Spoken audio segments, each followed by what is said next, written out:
Hello everybody, Janie Goddard here, and thank you so much for joining me for this showcase video today. As you know, we showcase our really amazing CMA members, the people that we're so proud to have with us. And today I'm joined by none other than Taliadoros, who is the most fabulous lady who just helps so many people. And I'm not going to witter on. What I'm going to do is pass things over to Caroline, because what I'd love to do is to say thank you for joining me, Caroline, but also, Caroline, could you just tell everybody a little bit about yourself and a bit about the work that you do? Sure. Thank you for having me. Pleasure. I think the work that I do is primarily around counselling and coaching and well-being and resilience, and it kind of goes on from there. I suppose what makes me different maybe than the average counsellor is because I come from a teaching background. And so therefore, I cannot help myself when I'm working with my clients, but to teach them about the way their brain works, why they may be thinking a particular way, so that they're not trapped or imprisoned by their minds. And that for me is really quite fulfilling, because I love to work with people when they find them, you know, they generally come, and I am talking generally, of course, there's lots of different reasons why people come, but general anxiety disorder is one of the biggest things. And then they're always nervous, always feel a bit daunted, you know, really worried about what I might think about them.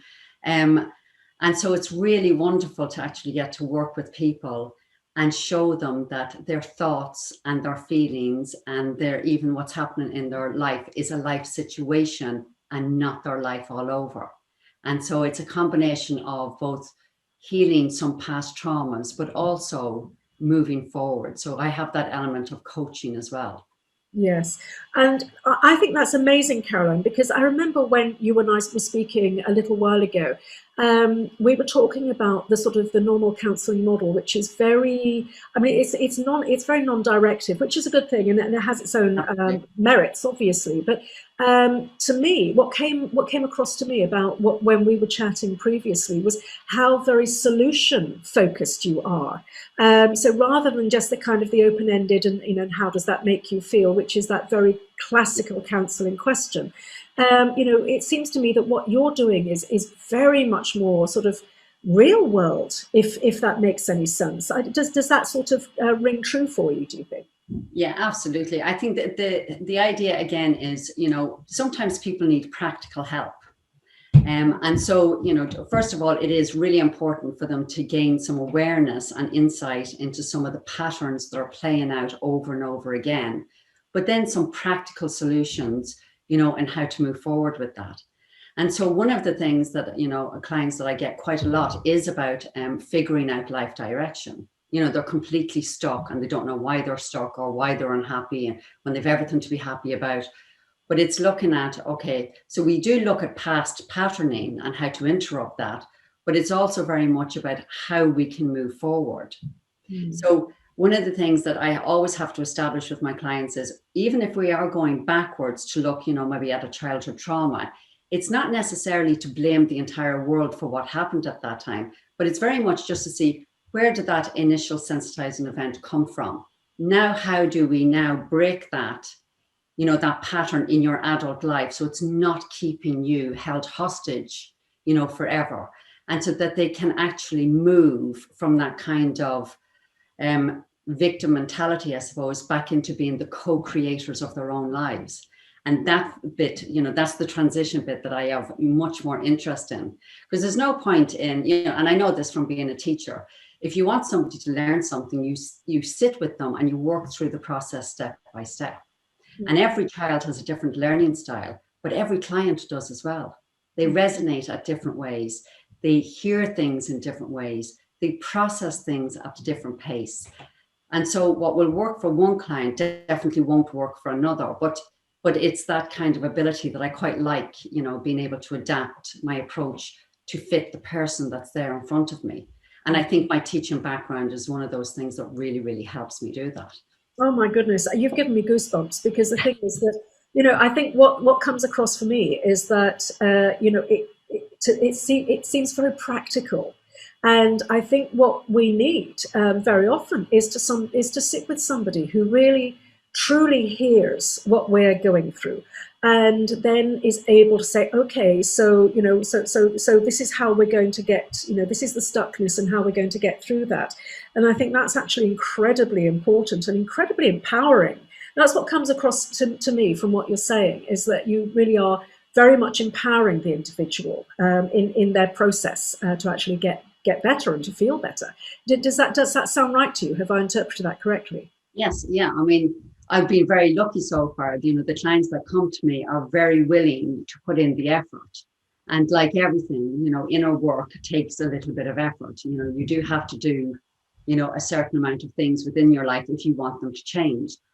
But I'm a big proponent of small steps, big changes. I mean, I cannot emphasize that enough, that when we try to do anything in our life, it should be done in small steps, because then it doesn't overwhelm the system. It actually leads, scientific research now shows that your changes are much bigger and much better in the long run if you're not trying to do this kind of January resolution.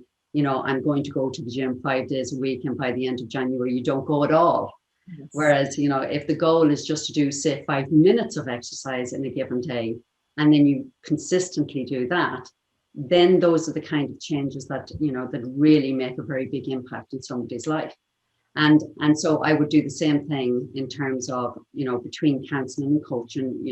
The ball swings between, depending on where somebody is at any given time, because it could be then we get to a certain point and then we still have to do a little bit of investigating to where they might be still finding some resistance, or some self-sabotaging behaviors still are there.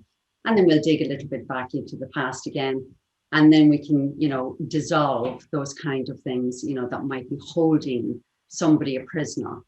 But, that's the fun element of it, is that, if you get really curious with how your inner workings are, my goodness, it's just, we're talking about thriving and flourishing rather than just surviving now. And that's the bit I really, really enjoy. Yes. And really facilitating people having very whole, big, happy lives from what you're saying as well, which is fantastic.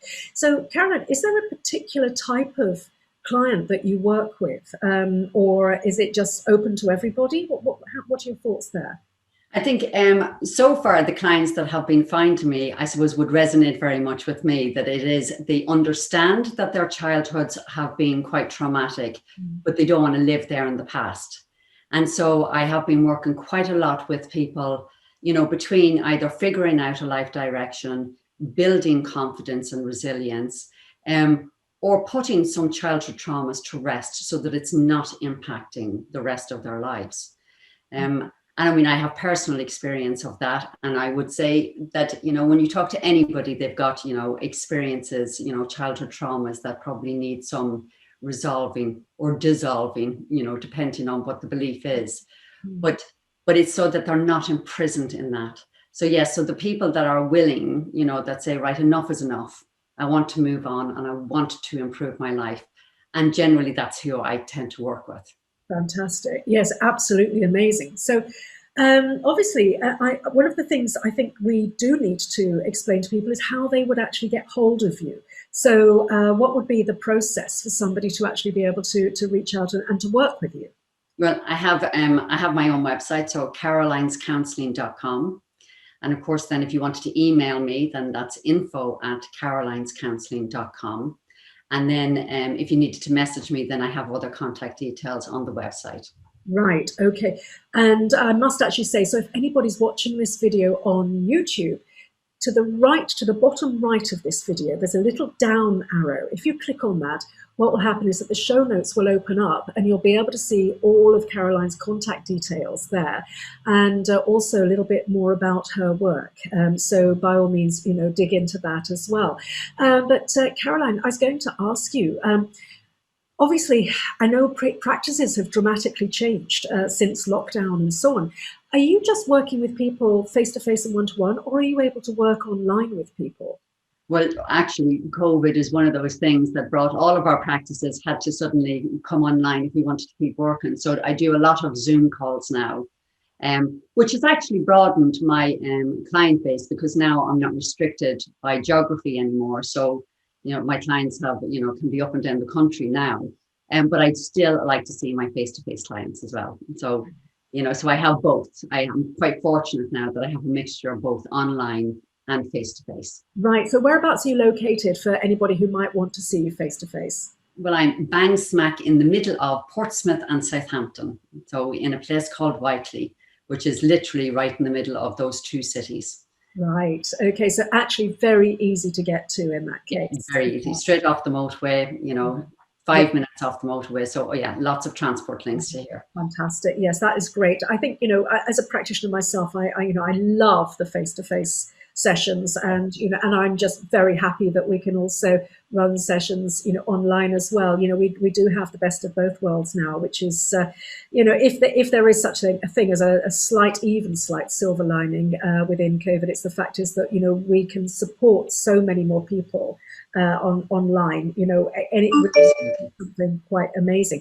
But I was going to ask you, so are you able to take clients right away, or do you have a waiting list, or how does that all work? I don't currently have a waiting list at the moment, but it does need to be, because certain slots go much quicker than other slots. So yeah, so it's working at whether or not we can both conveniently find the right booking. Right. So if I wanted to come to see you as a client, what would I do? I would obviously contact you, and then would I have an initial chat with you and you sort of work out whether I'm the kind of person that you would be able to work with? How does that side of things work? Yeah, absolutely. I offer, in fact, a free consultation, so a free consultation phone call, so that you can have a chat with me. And if I'm not the kind of person that you want to work with, then you're free to make that decision. And I prefer that, that somebody chats with me and that we see whether or not, that we're a compatible fit. Because it is incredibly important that you work with somebody that you trust. Oh, yeah. And counselling is really quite scary, and it's daunting, and you're coming usually in a time of crisis. So I cannot emphasize enough that it is so important that you ring or get in contact or reach out to somebody that resonates with you at some level. And so that's why I offer the free consultation to start with. Yes, I think that's absolutely fantastic. So people can actually judge whether whether it's a good fit for them, and presumably also you would be looking to see if the person is a good fit for you as well. I do this with my patients, is just make sure that that I'm happy enough, and that I feel that they are going to get enough value from the work that we do together, whether it's going to be successful, or if not, I'll refer them elsewhere. And I imagine that you would do the same. Is that right? Yeah, I do. Absolutely. And especially if it's not within my remit to do then I am quite happy to, pass on to somebody that I think would better serve them. Yes. Oh, that's absolutely amazing, Caroline. Thank you so much. I'm so happy you've joined me today. I really, really strongly suggest. Obviously, I've had the advantage of having deeper chats with you, and sort of not in an interview, sort of, or this or a chat kind of way. But I would say, I really do recommend, if anybody is struggling out there, I really do recommend that they make contact with you, Caroline, because I'm so impressed with you and the way that you work, and I'm really in absolute awe of what you do. So thank you for the amazing work that you put out in the world, and the way you help people and support them. It's just amazing. So I do appreciate you being with me today. Thank you so much. Thank you, Janie. Pleasure. Bye. Okay, lovely. Thank you.